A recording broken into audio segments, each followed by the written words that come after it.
Hey, this is Jason Bradley from the Community Solutions Podcast. And before we start today's podcast, I just want to take a moment and talk to you because we are neck deep in election season and people are getting their campaigns into full swing. And we wouldn't have it any other way than having you out there in the community meeting your neighbors and growing Team 20K. You know what, though? Some of you out there I know could use a little extra bump, whether that's some strategy, whether that's learning how to read a comprehensive annual financial report, whether that is understanding your city's comprehensive plan.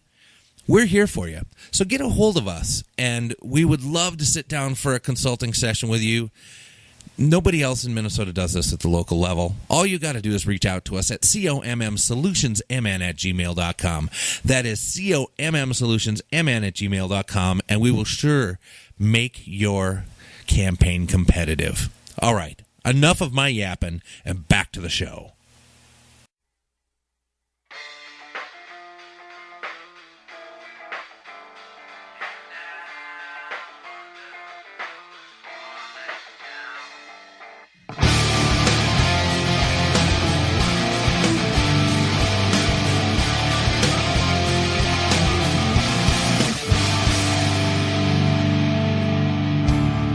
Robbing people with a 6-gun. I fought the law, and the law won. I lost my girl, and I lost my fun. I fought the law, and the law won. This is the Community Solutions Podcast. Jason Bradley, Andrew Richter. That sum up your life before age 21 or something? Or? Well, no. Now, I have heard, I know many people have done that song. Yeah? Okay, now who is the original? The Clash. Uh-huh. Uh-huh. So it's isn't that the WCW, the Clash of No. Clash of Champions? That's something different. No, this is the Clash from England. Rock the Casbah, London's Burning. Yeah. Good songs. Joe Strummer, the late great Joe Strummer, gone too soon. Good ones are always gone too soon. Ever since Buddy Holly. Yeah. Probably before that, but probably. Yeah. James Dean, did he die before that? He wasn't a singer, but no. I don't know. That was before my time. I know, but I read history. I do too, when it matters. No, that mattered to some people. Some people were very distraught. Well, I'll put it to you this way: Yeah. when you bring up Buddy Holly and Richie Valens and J.P. Richardson, who was the Big Bopper. Right. My wife and I went up to Mille Lacs over the winter and watched 3 people who impersonate them. Mm-hmm. They were very, very good.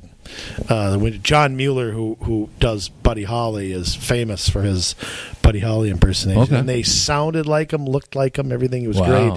But I think some people in the audience were at the original Winter Dance Party. My wife and I brought the average age of the room down quite a bit. But it's sad because I always view music as timeless. I always view great music as, Me too. I enjoy 50s, 60s, things my parents listen to. And I think I know young people who listen to 70s and 80s, 90s stuff that I grew up on. But I just hope that, I don't know that we have a radio station that plays 50s and 60s music anymore. Cool 108 has gotten more into oldies, I guess now are classified as, 70s? Yeah, 70s. I mean, it's that used to be the 50s, and maybe some 60s. And so I just hope that that music doesn't wither on the vine. I worry about that because I think it's, I know it's from a yesteryear, but to me, those songs are timeless. And you think of a guy like Richie Valens and what he could have been, in the what 1 year that he was, and the 4 songs that he was, or whatever it was that he was famous for, and where he could have gone in a music career, and how you celebrate that little bit, but 60 years later it remains right. As great as it was then for me. So. And I was born in 1977, so I mean, well, that's all right. Yeah. It's about what you like. I mean, granted, some of the stuff today is garbage, but There's some of it that's not, but the stuff that's not is the harder is not what you turn on the radio. I mean, you really have to know. You're more adept at this than anybody. And anybody today, ever. Yeah, but I mean, but Yes. certainly more than me. Yeah. But I mean, it's sort of like I think music is going to go the way that what we do has gone, where the barriers have been knocked down. Mm-hmm. I mean, it used to be 6, 7, 8 record labels controlled everything. Who got on the air, who got money, who got deals, who got endorsements. Yep. And it's kind of like the way the radio and TV were, that you had 5 companies, whether that was Disney, Clear Channel, NBC, which is owned by GE, which is owned by Comcast, which right. And now it's so much different with like podcasting now, that someday I think music is going off into they're going to have their own venues for things, and it's not going to rely on turning on the radio so much as other forms. You think I'm wrong? Because I mean, no, I think you still need those labels around, at least right now, because there is so much noise.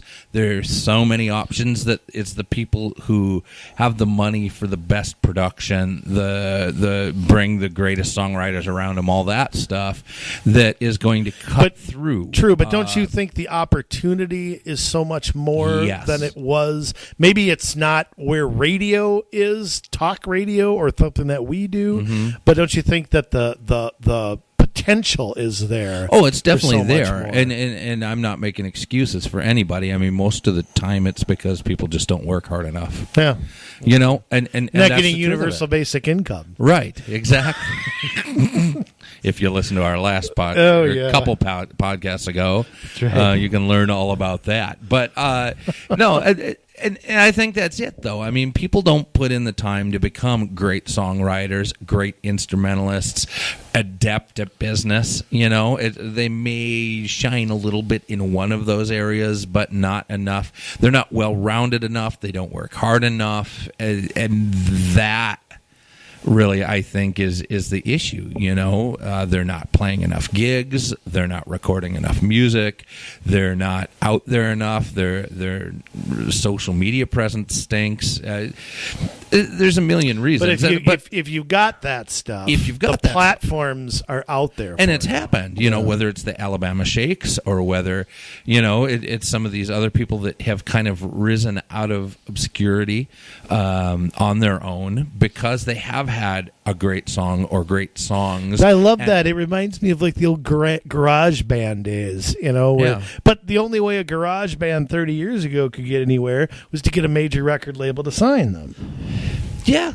I mean, there was a little bit of an indie scene, but you had to be like in New York or Hollywood, you know, and like the lines would be around the corner to see some of these 80s hair bands that were playing out on the Sunset Strip. I mean, and they were, you know, but and you could make a decent and they still weren't making a ton of money, I guess. You would hear stories, you know, that they were living in utter squalor until they got signed. Or the money went up their nose. Well, that was later, you know, after they started to make the money. But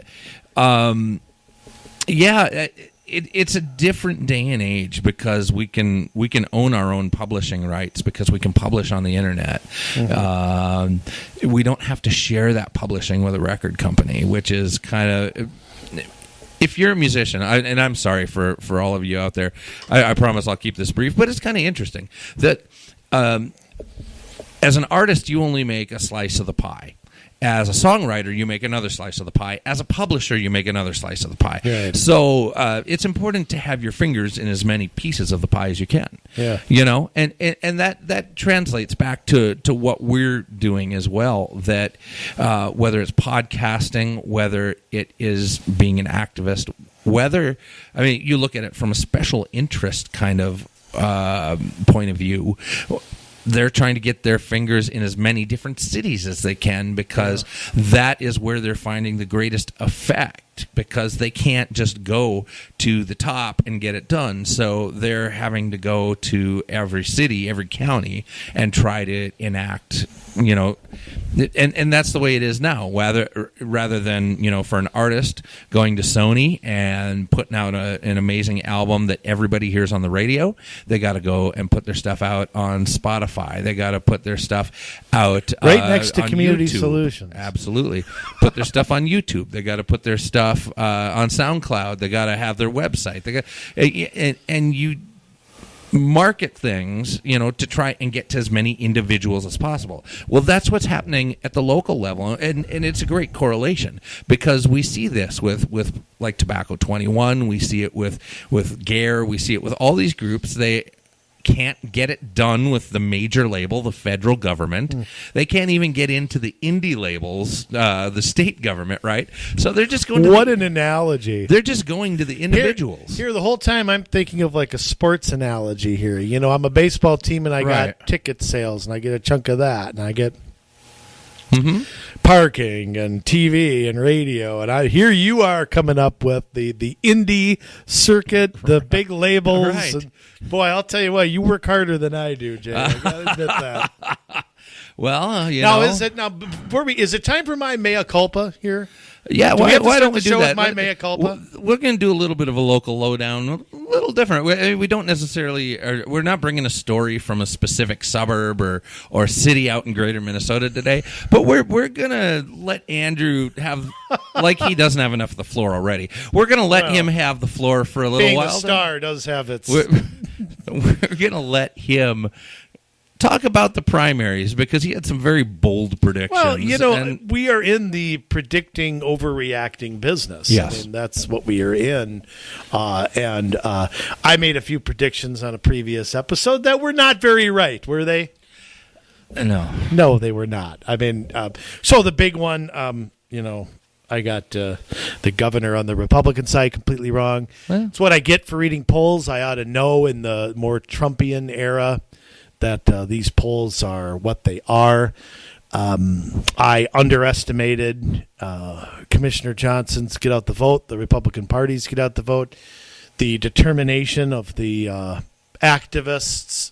I don't like calling the former governor the old guard. That it's not sure that's completely fair, but whatever.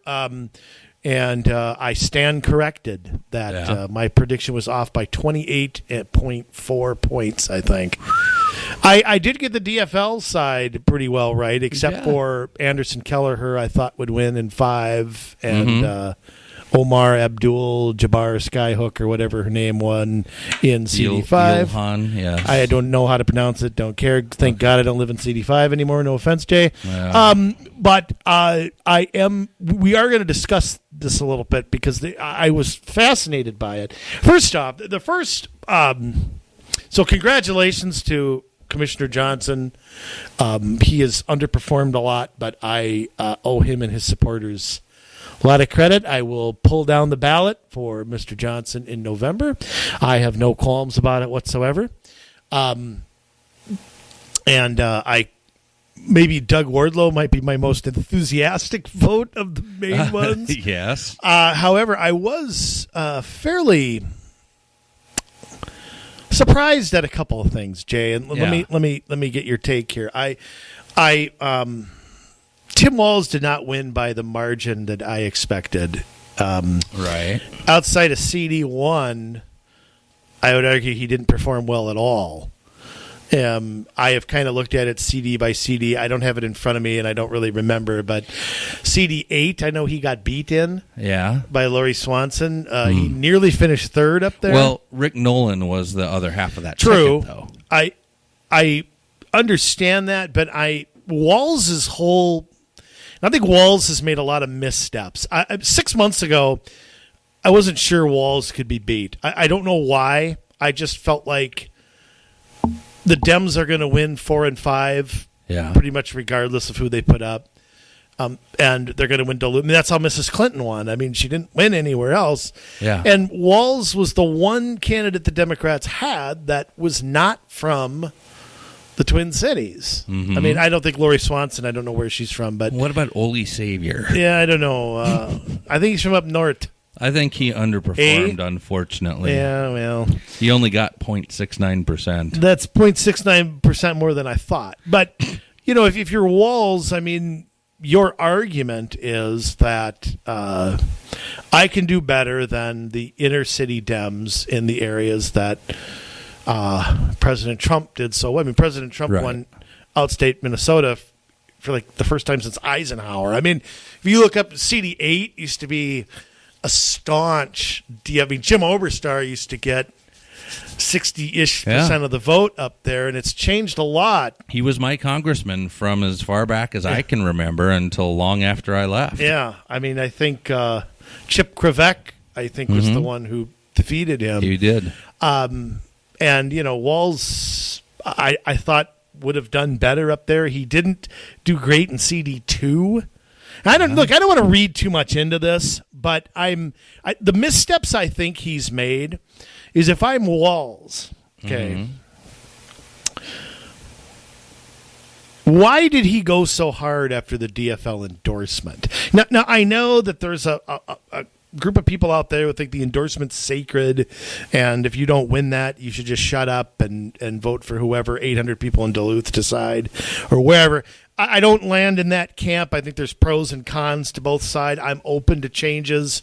A straight primary worries me, but I think the current system is people are going around it. It's not working. I don't love that either. Now, to get the endorsement, Walz had to move pretty left of where his claims were previously. I mean, he was really proud of his F from the NRA. Yeah, but 2 years ago, he was running around saying he was a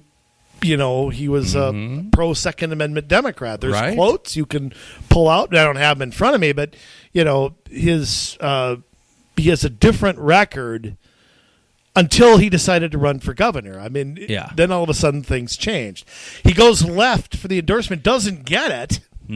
Okay, and then comes out and wins a primary with 40-41%. I mean, you don't have to win it with a huge percent. I knew Erin Murphy would draw from 4 and 5 because she's the biggest nut job running. So I mean, and she's a total nut. And it'd be nice, I hate to say this about people who are growing older, but there's no picture of Erin Murphy out there that's not from 10 or 15 years ago.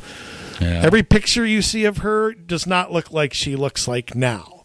No offense, because we're all getting old, but I mean that's clearly by design, So anyhow, but so Walz has to go left to get an endorsement. He doesn't get an endorsement, wins a primary. Now, how does he turn around now to CD8 or CD7 and 2 and 3, which are huge? And I think they're bigger than people think as far as that. Now he has to, go out there and say, no, I'm really I think there's an opening for the Johnson campaign, and I hope Jeff really takes advantage of this, and I just hope he does. I mean, that there's a lot of double talk from Mr. Walz, and I would sit here and say that he's the favorite, but I'm not going to underestimate Jeff Johnson again. So I don't know where that goes. Now, you want to throw us? I didn't say this last week. Yeah, but there was a sleeper race out there that I was looking at. Yeah, and that was the Richard Painter, Tina Smith one. And I'm surprised by the margin that Smith won by. I am, because too. Painter had a lot of outside money, and I thought he would make a bigger fight. I think it's hard for a Bush guy to sell himself to a Keith Ellison crowd. True. So maybe people just thought he was doing it for himself or whatever. But interesting, the Smith-Housley race, a poll about a month ago had Smith up 14. A poll the other day had Smith up by 4. I don't buy either poll. I think it's somewhere in between. One poll had 41% undecided, and I think that's crap. Yeah. 2 out of 5 people are not undecided who intend to vote. That's garbage. Yeah. But I think that race is closer than I thought it would be. And I I would call Smith the slight favorite. My only complaint is I wish Jim Newberger was running against her, because I think Jim would be likely, I think, to give that a real race and maybe pull that out. I'm not sure Karen Housley is the person to do that. I questioned that from the beginning. She seemed to be the only high-profile person to go after that seat, which surprised me a lot. Mm-hmm. So I don't know where that shakes. I say Smith is up 6-8 right now, but it's not an unwinnable race. I don't know where that stands. Right. Yeah, and I'm with you. I mean, I don't know why. I mean, Newberger was the first to jump in, and I don't know why he didn't go after that race, because definitely you're in an uphill climb going against Amy Klobuchar, no matter what. Just people turn a blind eye to her. I don't. Somehow understand. She's able to, she's just got Teflon on her, and I don't know how that is, but she's somebody that Republicans have not been able to poke holes in, and I for the life of me, can't figure that out. While I think Jim is terrific, mm-hmm. I just think he's going to get no outside money, no outside help. If there is any, it'll go to Karen Housley, because they'll see that as the more of the coin toss. Yeah. So I don't think he'll get much party help. Kurt Bills didn't get squat when he ran. Mm-hmm. I mean, I liked Kurt. I don't think he was ready for a Senate run, but whatever. Well, like we preach here, start locally and work your way up. Yeah. Just because you have money, don't jump into a high-profile race. You know, I don't know. It's just not going to help you. I mean, there are certain. If you're running as a conservative and you jump into a race like that, and you're in rural Georgia, Mississippi, Tennessee, I think those are. Ignore what I just said. But if or if you're a Democrat and you're in New York, New York City especially, and you're doing that, ignore what I just said. But if you're in more moderate country, where purple country, whatever, sometimes a Republican wins, sometimes a Democrat wins, or you're fighting an uphill battle. It's close, but it's trended in one direction, not yours for a while. I think you do yourself a disservice by jumping into a high profile race with zero experience. Are you saying I can't run for governor? Yes, but that's only because I need you sitting across the table from me. All right. Well, I won't this year, I promise. Okay. All right. Well, one of these days I'm going to, and you're going to interview me about it on this show. All right. So now one more question. Does Keith Ellison survive? I don't know with the scandal. It's pretty bad. I don't know if it's anything new though, and he's but nobody reported it. Yeah, I do question that a little bit. I mean, how does a guy rise to the number 2 at the DNC? How he got there, I still don't know. Yeah. I've said this before. Democrats don't care. I just don't think Democrats care. I think power means everything, and they probably think that about Republicans too. I don't. Yeah. I'm not somebody who will sacrifice anything for power. But we haven't had a Republican attorney general in my lifetime. Mm-hmm. As much as I love Doug Wardlow, he goes in as the underdog. Yeah. I wish I could say otherwise. But Ellison's a disgrace. I've never been more embarrassed than to tell people outside of the state I lived in CD5. People ask me how I kept my sanity or didn't find a noose or something to poison myself with. He's an embarrassment, and I don't know what's the process at this point if he were to drop out.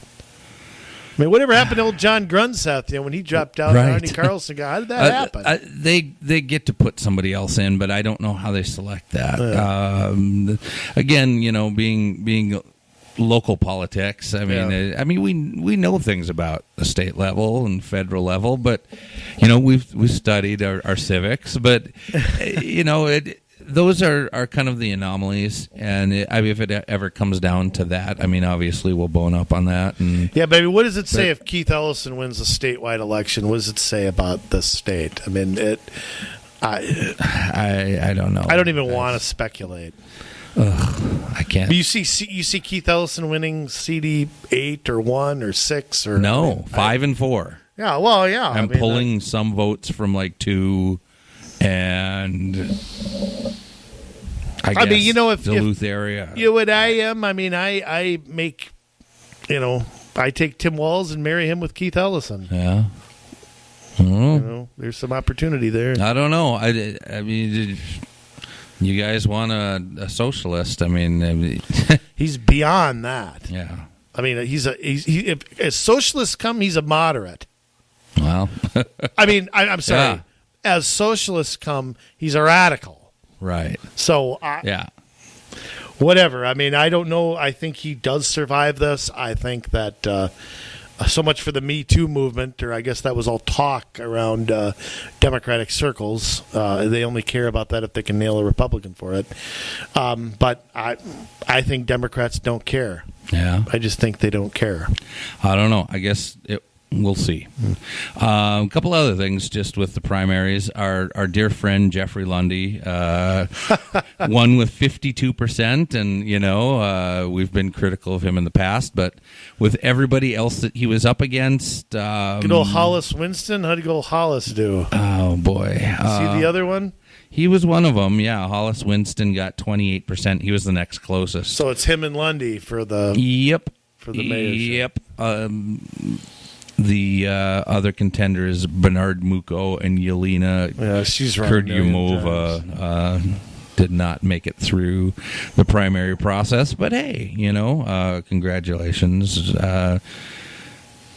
Mayor Lundy's been there a long time, and so I guess we're not surprised. He was a councilman before that, I think. Yeah, he's been there a long time. I mean, what can you say about that? Good or bad, he's been there a long time.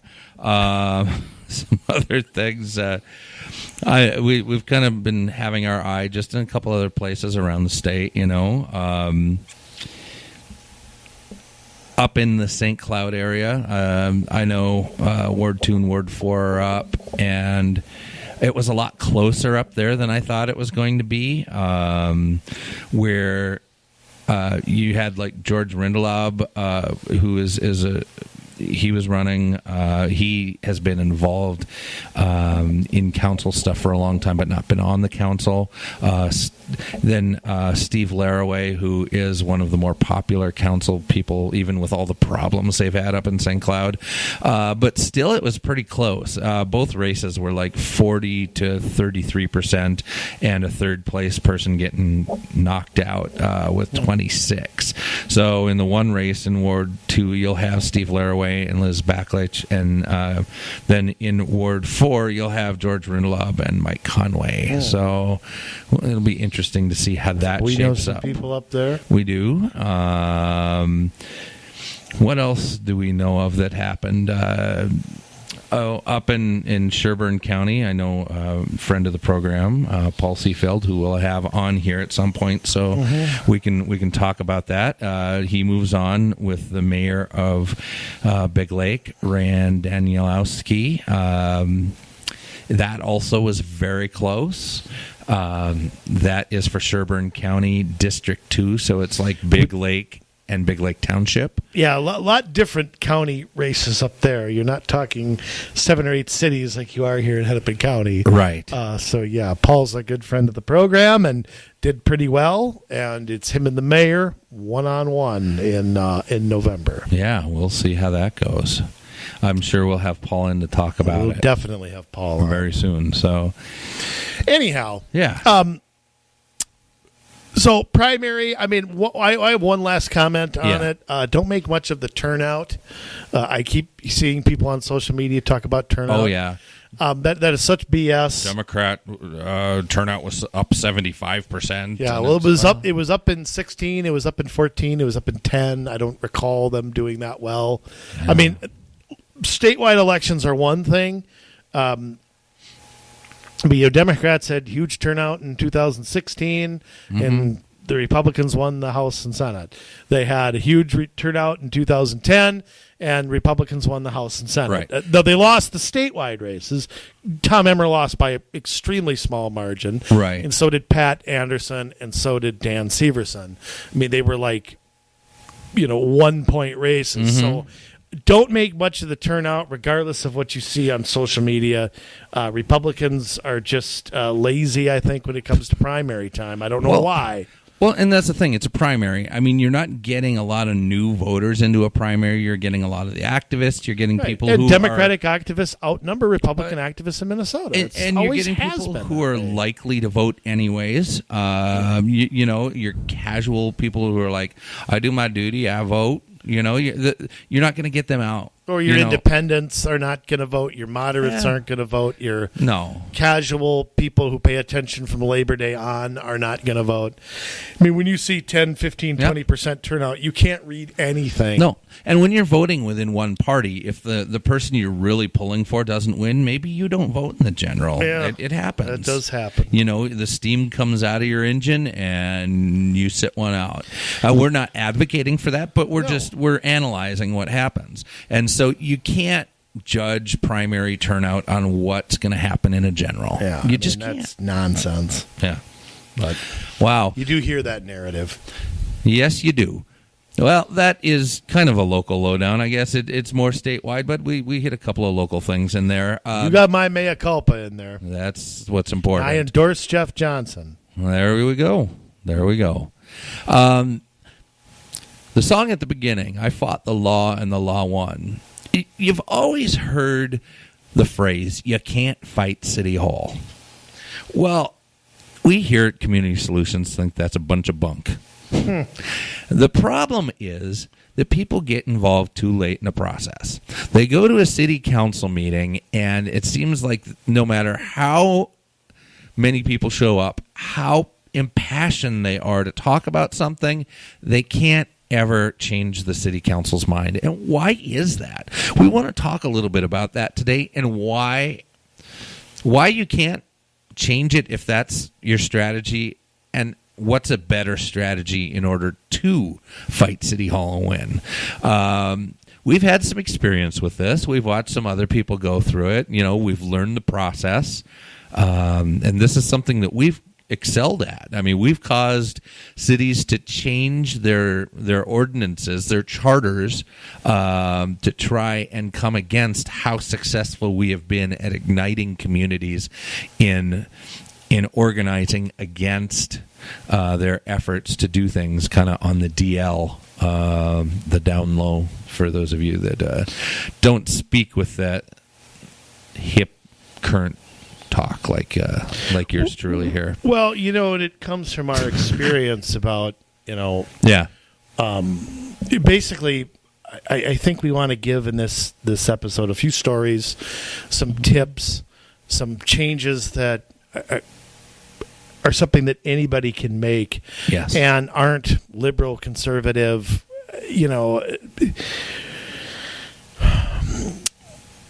city councils, and I think I say this of government generally speaking, will get away with whatever they can get away with. Yeah, I mean, if they think nobody's watching, I mean, what's stopping them from doing or saying anything?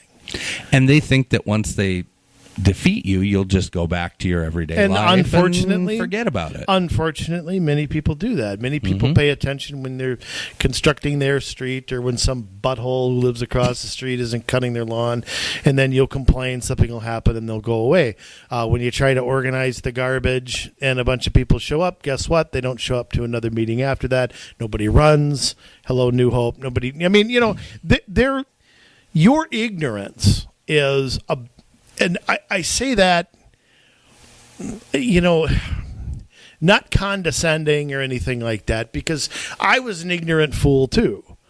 I was ignorant of my local government for a long, long time. I was involved in politics at a very young age in my 20s and didn't come around to doing what we're doing until my 30s. Let's just put it that way, to date myself here. So, but we want to share some experiences, we'll call them. Yeah. And things that need to change that are very, very basic. We aren't reinventing the wheel here, okay? We aren't manning a trip to Pluto. This is not what we're doing. What we're talking about are simple experiences and how that should change and how it should be. Mm-hmm. Okay? So it's very simple. Now, Jay, I'm going to share one story. I know you want to go. Do you want to go back to our origins here and quickly tell kind of, I mean, I don't know if, I know we've talked about it, but, you talked about our petition way back when, our the whole thing about County Road 81 and what we learned after. I mean, you want to start with that, or should I give my Douglas Drive story? Let's start at the beginning, and then we can either move into that, or we could talk a little bit about. Let's tell the couple of stories, and then let's go with what we did wrong and what we should have done, and by explaining how local governments are set up. We're just having a little on-air discussion amongst ourselves. Never mind. Well, we know what we want to say, but exactly. We got to get it all in. Yeah. So this is kind of our origin story, our episode number 1, if you will. Way back when. There's a county road that goes through Crystal, County Road 81, and Hennepin County wanted to make it 6 lanes. It was currently 4 lanes. It had a frontage road separated by a small island or grassy median, and there were some places to turn into the community from there, but Hennepin County came up with this great proposal to turn it into 6 lanes for some reason or another. I don't know. There's still never been that much traffic on it since, but I found out they were going to rip out homes. They were going to rip out businesses. I went to a city council meeting, all that stuff. Found out about it. Then I came and passed out all these flyers in the community, which I had never done before, up and down County Road 81. Got the basement of the local VFW. They let me have it for the evening. I taught them everything I knew, all my neighbors, all about this project.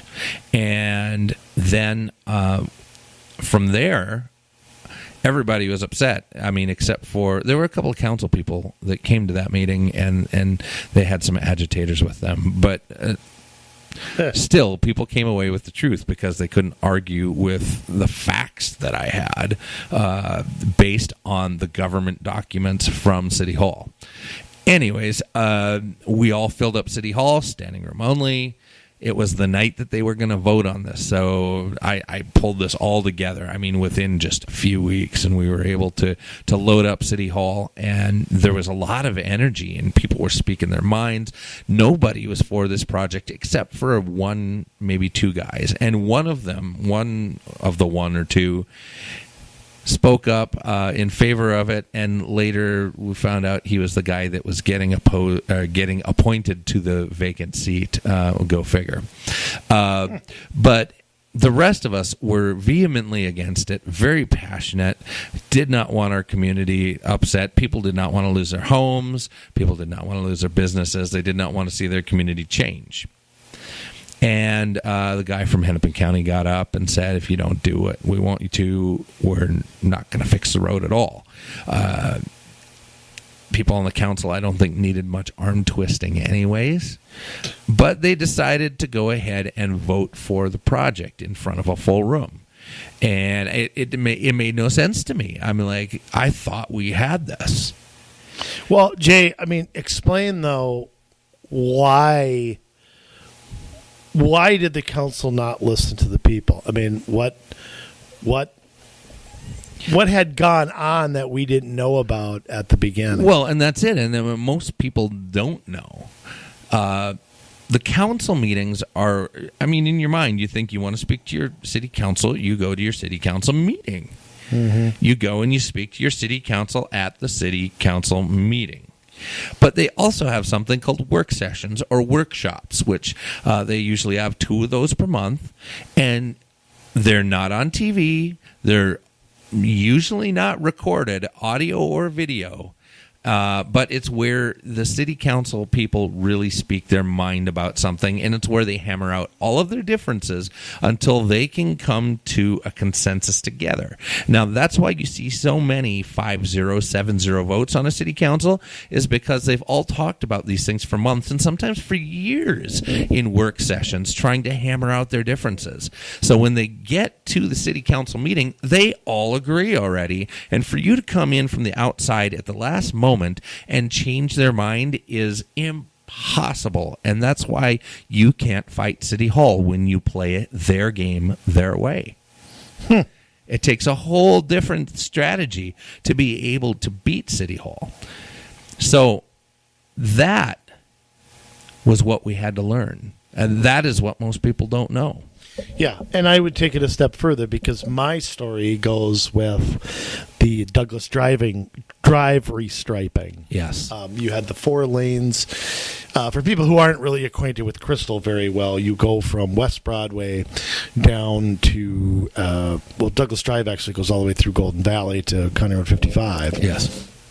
But that used to be 4 lanes. It was restriped from 1 lane on each side of the complete street, which I didn't know anything about at the time. Right.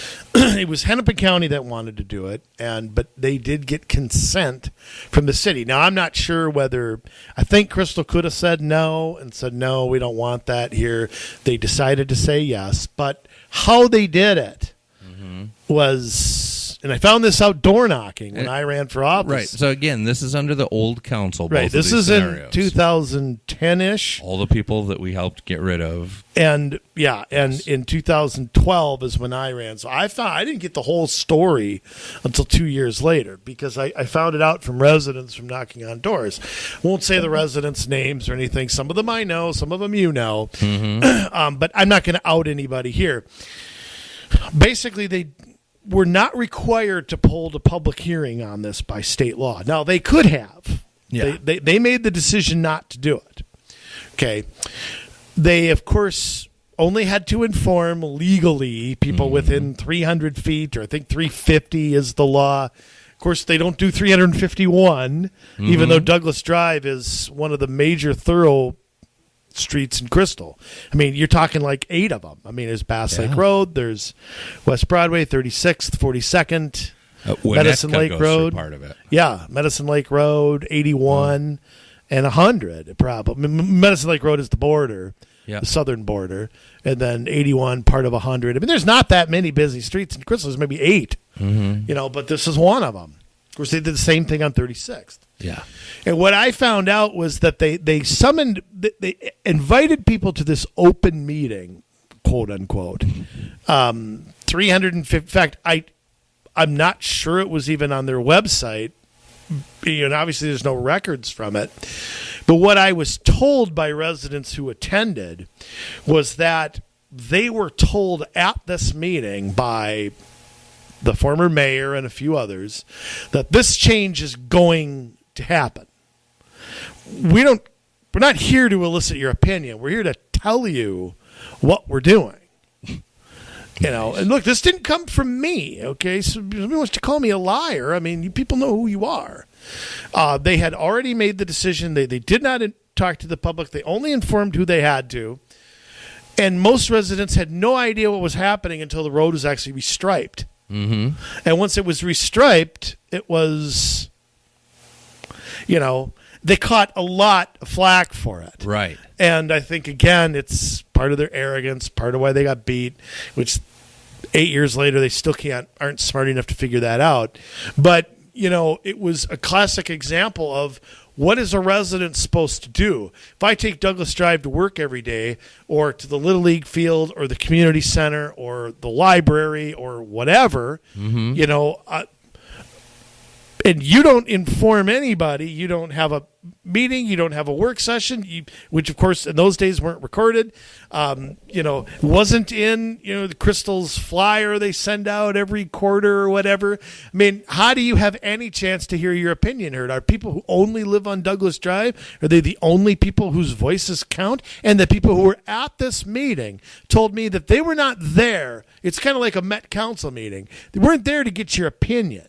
They were there to tell you, no, this is what we're doing. Yeah. So you tell me, what kind of process is that? I mean, this is, you know, we could go on for days talking here about our origins and all the crap that has taken years off my life, okay, that we had to change. Yeah. But this was the most basic of things, the most simple of things that, you know, trying to make changes and inform as few people as possible. And once it's done, well, sorry there, buckaroo. We made the change. Now you go home and you go move somewhere else if you don't like it. That was their attitude. Of course, they're all sitting out of power now. But there's city after city that are doing the same thing. And, you know, the same issues are going on. There's cities out there that are Crystal 10 years ago.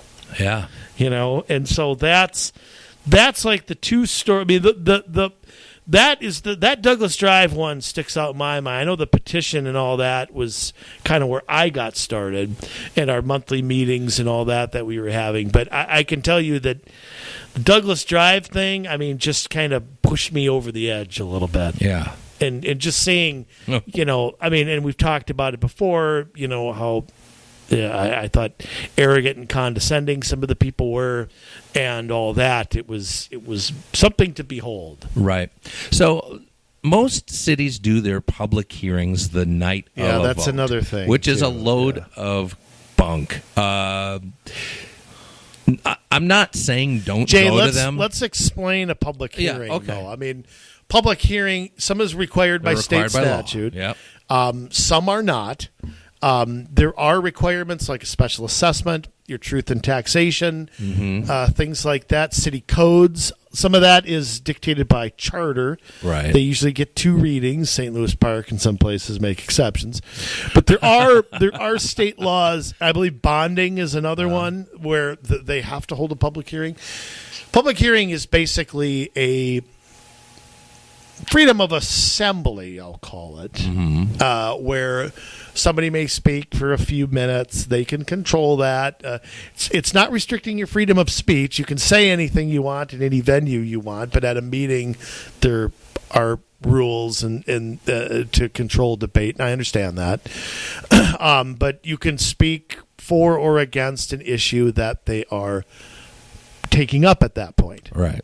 Now, you might say, well, what's wrong with that? Well, nothing. But here's the issue. The public hearings usually come the night that they're going to vote on something. So they hear from people and then they vote 30 seconds later. How much do you think they're listening?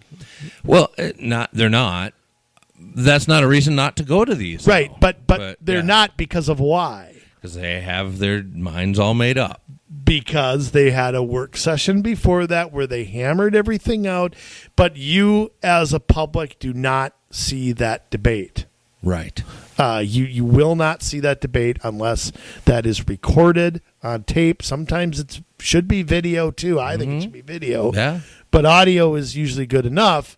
But sometimes you can't hear it all that well. It kind of depends. Or tell who's talking. Yeah, sometimes you can't either. But you know, the point is that, you know, my point always is if you're going to get the public's opinion and you really care what the public has to say, yeah, why don't you get the public's input first, then talk about it at a work meeting, then come back in another meeting and actually do the vote and talk about it one more time? mean, if you really care what the public thinks. Yeah. That's the way it should be. You do it at the beginning, do it again before you vote on it. Yeah, I mean, see if you got it right. Yeah, or give people 2 more weeks or another month to come to the next meeting, or email the council if they can't be there or whatever. But again, what they rely on is you not, because this is what you'll get. Well, we had a work session here. We had an open house 2 months ago, and your arse wasn't there, so we don't have to listen to you anymore. I mean, that's right. That's going to be the answer. But the open houses are a joke too, because they're sales pitches. It's a sales pitch for them to tell you what they want to do. Take your comments, not about what they're going to do, but just minor details. Well, not about if they're going to do it. Right. Yeah. You can comment on what they've laid out. That's Met Council style. Yeah. You know, you can't come with a comment, I don't like this at all. I don't want you to do it, because they're not going to listen to that. You know, and it's like a lot of our friends in the bicycling community say, it should not be the choice of the people of a city whether there are bike lanes, just how they look. So you don't get to choose whether you want fish for dinner. We're just going to make you choose walleye or northern or crappie or worse yet, fried, baked, steamed, raw. Yeah. Right out of the lake. So alive. So I mean, one of the reforms that we have pushed very hard, because one of the things that happened, I started attending these work sessions back when I was single and I had no life. And I would blog about them. Mm-hmm. And it was I didn't quote people. I didn't have a recorder, and I felt like I had to back up. If I was going to quote somebody, I had to back that up. Yeah. You know how we do it on the blog. Go to the meeting at 27 minutes, and there's the debate. Yep. And you can see it. We always source our stuff, whether that's the Sun Post or whoever. So I was weary not to quote people and not get it exact, and I just thought that was a slippery slope I didn't want to go down. And then after a while, I'm like, God, I can't attend all of these meetings. Mm-hmm.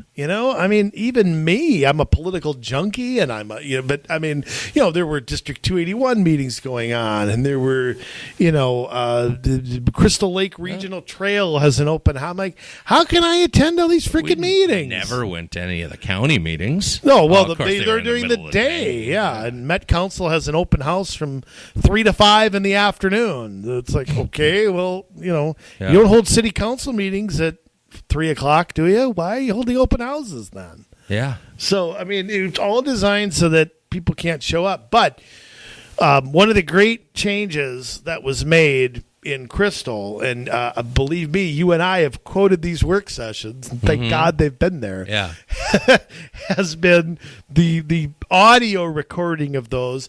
And when I was on the City Code Task Force, we audio recorded all of those debates.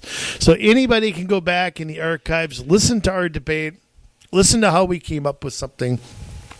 Same thing for the council. I mean, if they have a 2-hour work session, you deserve the opportunity, just as you would as a council meeting, to go back, see how that unfolded, and see whose side who was on and how they baked the cake. Yeah. And it is a prime thing that is missing in so many cities, that you can't see this, and there's no excuse for it. Right. So as we've talked about in the past, those work sessions need to be recorded, and you need to be on top of your city council people and your mayor to make sure that gets recorded. Demand it and demand it and demand it. And there are some cities that record it, but they won't put it out unless you request it.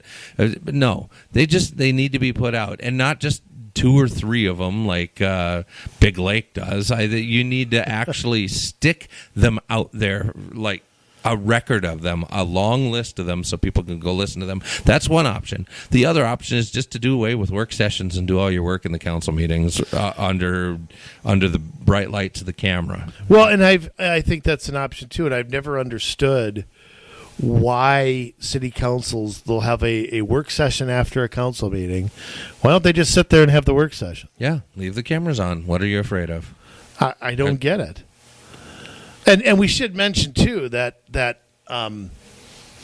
we've mentioned this before about forming a quorum, and how you can't do anything without a quorum there. So there has to be a majority there, no matter what. There has to be notice of these things, and to me, that needs to be. A lot of times the agenda for this stuff goes out a few days beforehand. So I mean, if you're a person with a family and a job, which a lot of us are. You're getting an agenda. They have a work session Monday night. The agenda might come out to Friday afternoon. Yeah.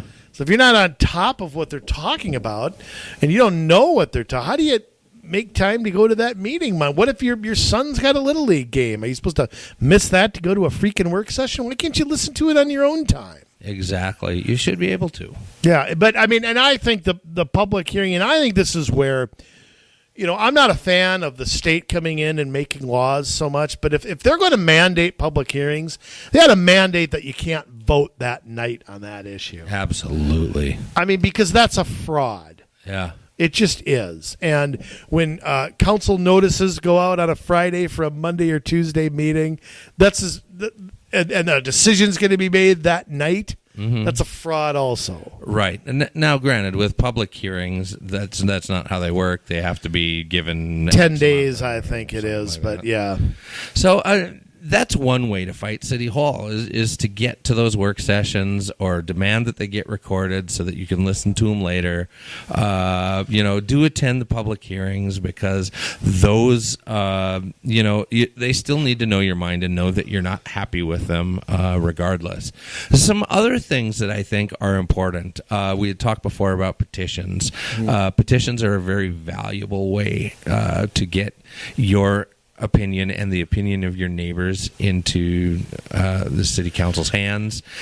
They will fight you on them. I know we've kind of told the story before. Why don't you tell about our petition drive that we had? The petition where you, me, and Red got all those signatures, and it was whitewashed. Yeah. Well, I mean, it was back to the County Road 81, and that was when they wanted to put the 81 levy on, and we tried to get that on the ballot. Right. And they threw it out on technicalities, said we had to come to them first.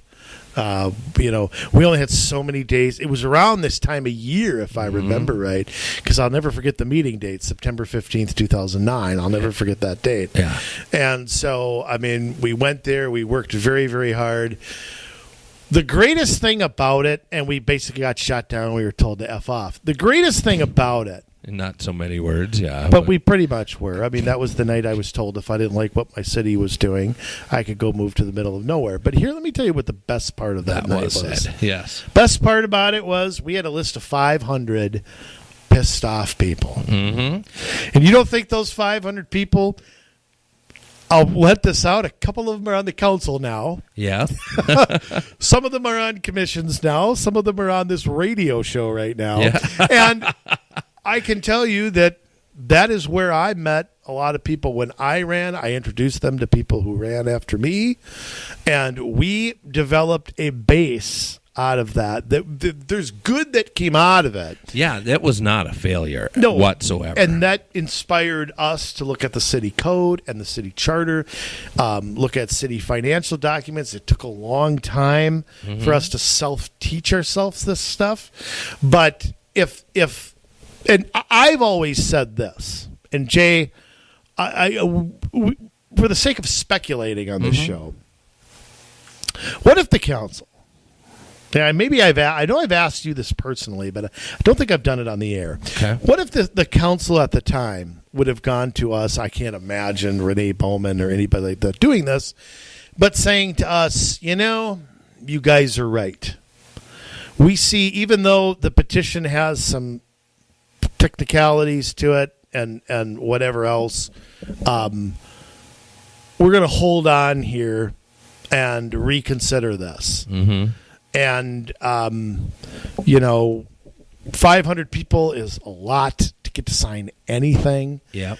And we're with you guys. We are not, and they would have tried to work with us because that's what the city council in Crystal today would probably do. Right. They would probably stop and go, whoa, hold on. Forget whether you did it 100% right or not.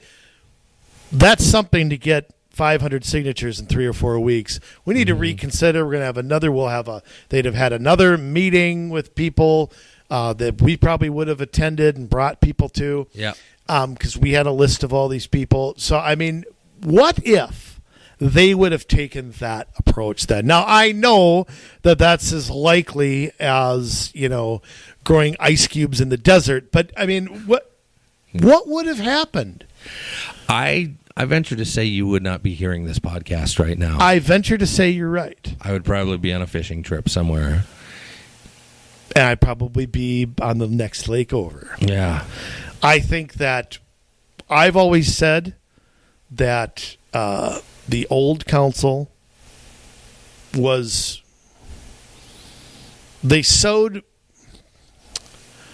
didn't take us seriously. And I think they thought we were just a handful of troublemakers, and we'd eventually go fishing and we'd eventually not care anymore. But unfortunately, they picked on the 2 people in the state of Minnesota who were not only going to overturn their entire council, but then start spreading it to the other cities in Minnesota. And here's the thing. Yeah. Had they done that, I'd have walked out of that meeting extremely happy. Yeah.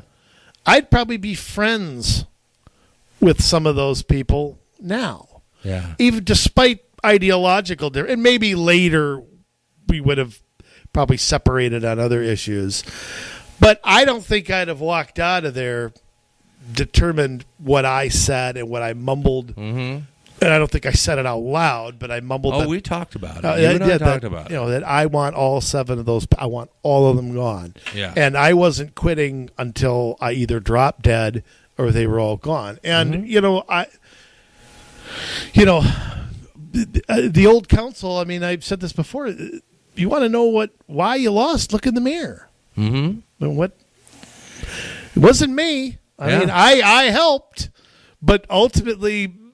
I'll take credit for helping. So petitions, I mean, win or lose, I mean, they're a great tool because if you win, you get your issue. If you don't win, you have a whole list of people that are very unhappy about it that you can bring with you. Yeah, and you go back to them and say, here's what happened. Here's how you get involved. Mm-hmm. There's a commission opening here. Yep. There's an open council seat here. Where I was going with this. Yeah. That's another way to fight City Hall. Fill up the commissions. Run for city council. It's what we've said a million times. Yeah, but I think those personal stories, are so that I don't think we've really shared in detail. Are so important to bring out that we didn't know what was going on. Mm-hmm. We didn't know it was previously agreed to. I mean, I'll give another example was when we first defeated Green Step. Yeah. I had never heard of it. And I contacted one person on the council about it. And she told me that, we were given some 5-page brochure and nobody said anything about it. And I showed her a little independent research. You showed her a little bit. She said, okay, hang on. We ain't doing this. Yeah. And we went there that night. Guess what? Got it beat. And had we not showed up, I'd probably passed 6-1. Yeah. But it absolutely would have gone through. Yeah. So, that earned us the hatred of people there, and that's fine. That comes with the territory. But again, the whole point being that that's something that would have slid through and would have never gotten noticed. And I think, I don't know if I noticed it or you noticed it or what happened. What is this Green Step thing? Yeah. And then it took a little work. It took getting some people there.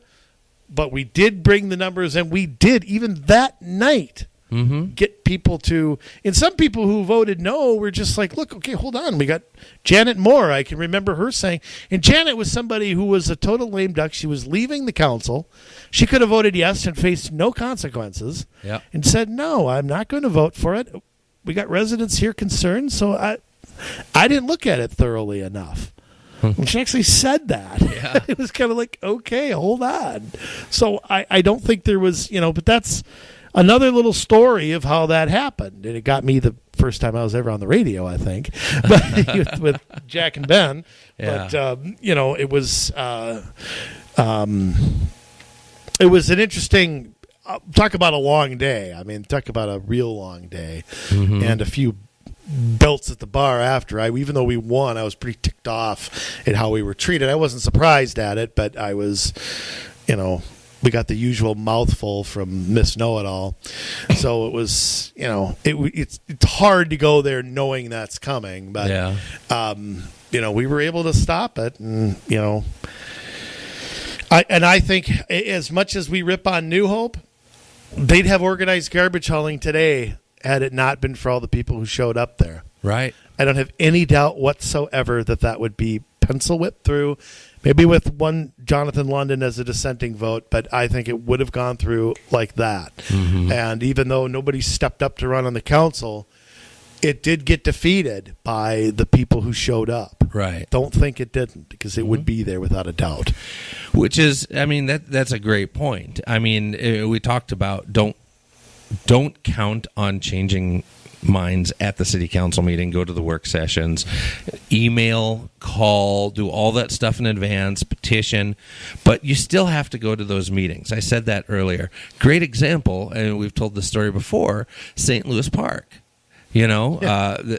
They have this Tobacco 21 thing going through, and they had the first reading. The second reading wasn't really a reading at all because they just stuck it in their consent agenda, which is supposed to be reserved for non-controversial items that should just pass in one wave of a hand, that don't really affect anybody. It's not a change to city ordinances, any of that kind of thing. It's like, hey, we're giving $25 to the Girl Scouts, or it's stuff like that. We're naming Wednesday Horse Feathers Day. Whatever it is, non-controversial things. A lot of horsing around. Yeah, and St. Louis Park stuck this Tobacco 21 agenda item, the second reading of an ordinance that will restrict any business from selling tobacco to anyone under the age of 21, into the consent agenda, and so this is how it went down. They had some items they were talking about. They opened up the consent agenda, said any discussion about the consent agenda, no, okay, votes in favor of, aye, any votes in opposition, silence, it passed. 23 seconds. Because nobody was there to speak about it.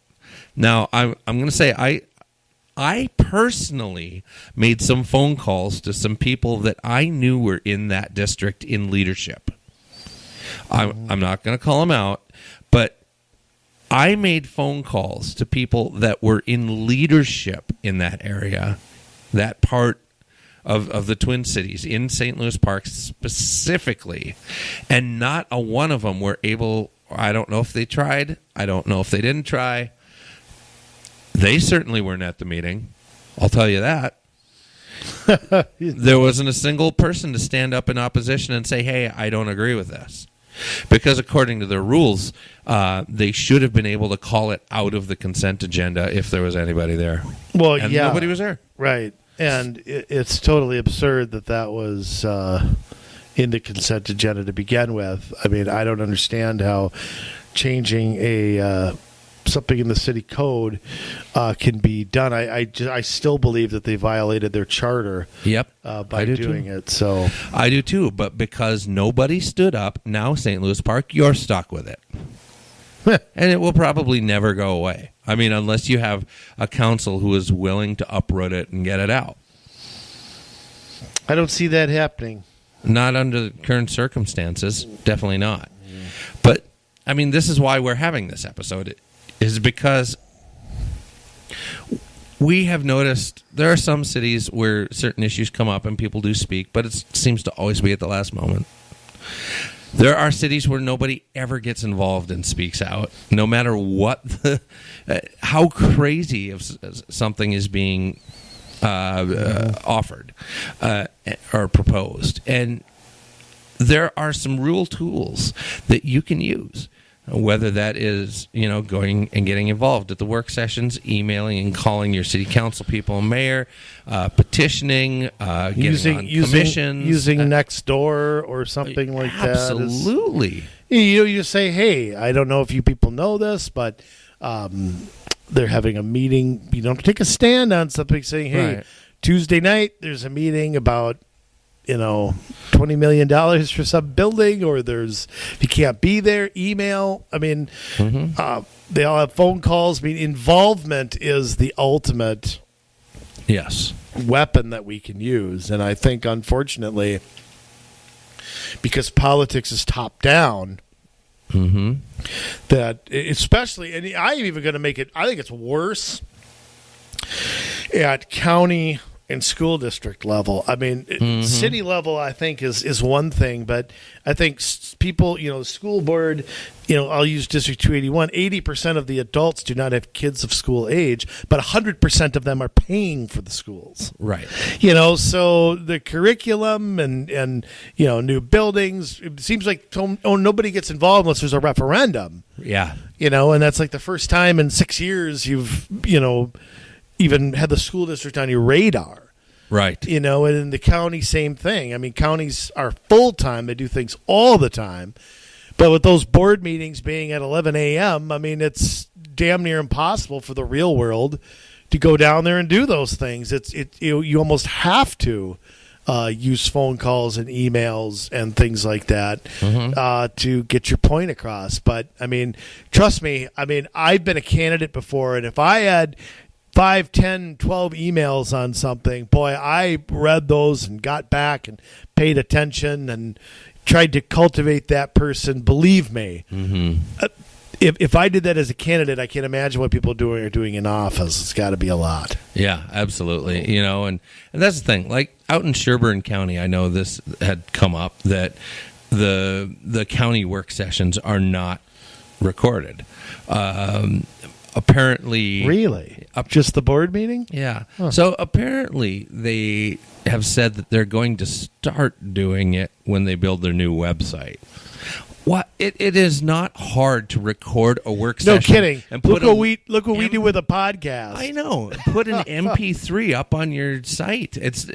Really. Why don't you do it now? If it's the right thing to do, why are you waiting till some point in the future when you have a new website? Because they hope it goes away and nobody asks them again. Right. That's exactly why. Well, folks, I mean, I hope you enjoyed those stories. I mean, that's enough to chew on, I think. Just kind of, it's not so much telling our story, but people have heard it before. But, I mean, to go into detail of what we were fighting and for you and I to walk into a city and see Crystal 10 years ago, on the one hand, it makes my blood pressure skyrocket to dangerously high levels. Now, I've struggled with blood pressure for a long time. Yeah. And I've calmed it down. My wife's calmed me down a lot. But I also know the blueprint, if you will, of how to eventually get rid of that. So there's a silver lining to what we're talking about here. And that is but one thing you and I can do is come in and cut that time down. Absolutely. You don't have to do all this by yourself. I mean, that's a big key. That's a beautiful thing. We have dang near a decade of experience to bring to the table, and we provide it every week here on this podcast. So if I could just ask one thing of you, if you like what you hear here, will you just give it a little rating out there on your phone and tell us how much you like it, because that's going to push the podcast up. That's going to get it in more people's ears so that they can also go to their city councils and make some changes. Because that's really what this is about, us helping you help each other to be able to create in this state a force of people 20,000 strong that are willing to take a common sense approach to local government, to kick the special interests out, to move forward in an economically responsible way, in a way that enhances liberty. That's why we're here. So if you have questions, If there are things you see and you don't understand in your city, if there are things that you see and you know are wrong in your city, if you want to run for something, you want to get on a commission, you email us at commsolutionsmn@gmail.com. That's commsolutionsmn@gmail.com, and we'll talk about it here on this podcast or get back to you directly, because we want to help you help Minnesota be all that it can be. So do that. I would love for you, again, to rate this podcast, share our social media stuff, just because this is a way that we help you for free, so that you can help yourselves, That's really what it's about. We go and we do our thing every week. And 1 week from today, we're going to have yet another podcast out, helping you get things settled and get ready to make some waves here in this state, because we love you, Minnesota. Now it's your turn to get to work.